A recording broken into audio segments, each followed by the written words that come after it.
Let's talk about the absolute mountain of content introduced at Adepticon.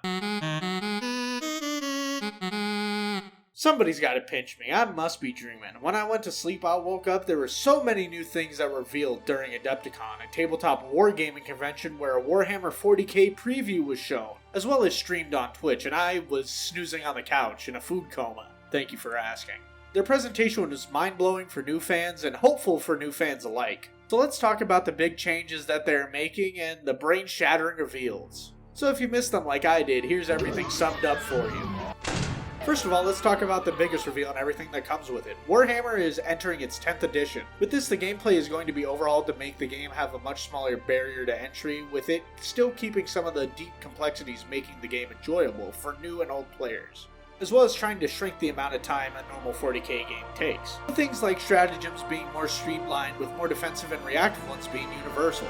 The complexity of army selection, terrain, missions, and how minis work is going to be announced in the next few coming weeks. Every new miniature is going to get a shakeup and is going to be restatted to make them all shiny and new for the brave new millennium we're diving headfirst into.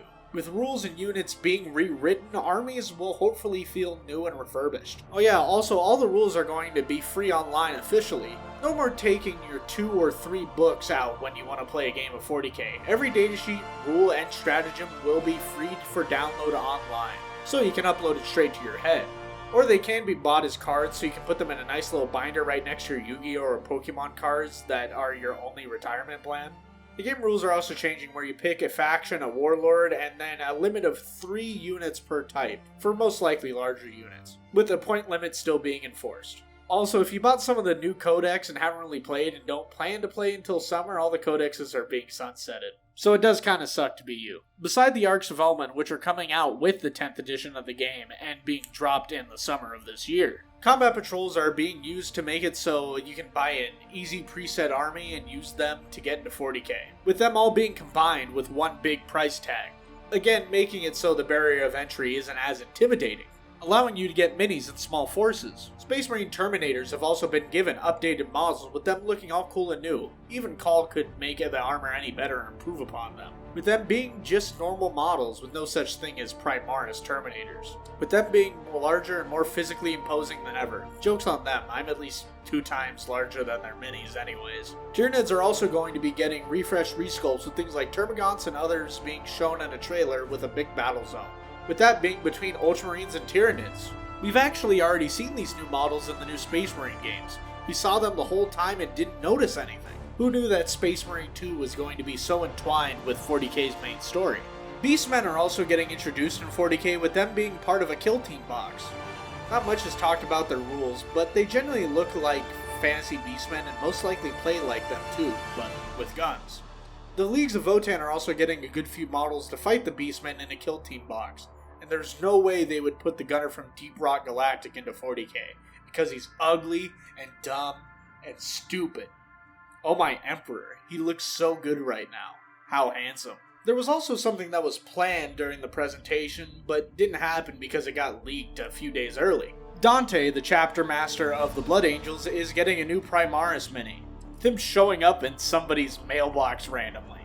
He still does have those nice sandals, but no nipples now. They did make him look pretty good and adapted his old model very well. His mask has been a point of contention for most though, but I love it. The way it's put on top of a normal Space Marine mask really makes it work for me. Looks pretty. And last but not least, we have Lionel Johnson, that is getting a much hyped miniature. The Lion is going to be the second active Loyalist Primarch, fighting against his chaos-stricken brothers. His mini reminds me a lot of the model for High Marshal Helbrecht, with his Watchers in the Dark holding his sword in sheath and waving a banner to showcase how absolutely baller he is. He also carries the Emperor's shield with him, and has a bunch of helmet customization with big wings and hoods on. His helmet with the wings on is probably my favorite, and I love how it changes his silhouette. They also showed a picture of him fighting Angron in single combat, so get ready for Angron to be 40k's whipping boy yet again in the near future. And that's it for this week's news. Do you want me to do more news on 40k? Maybe cover the new bolt gun game which is coming out this summer? Have any requests for videos you want me to do in the future about 40k's lore, or maybe even tabletop discussions? Make sure to tell me in the comments down below. And also, subscribe if you want to see more of me, and leave a like if you like the video. Until next time, fellas.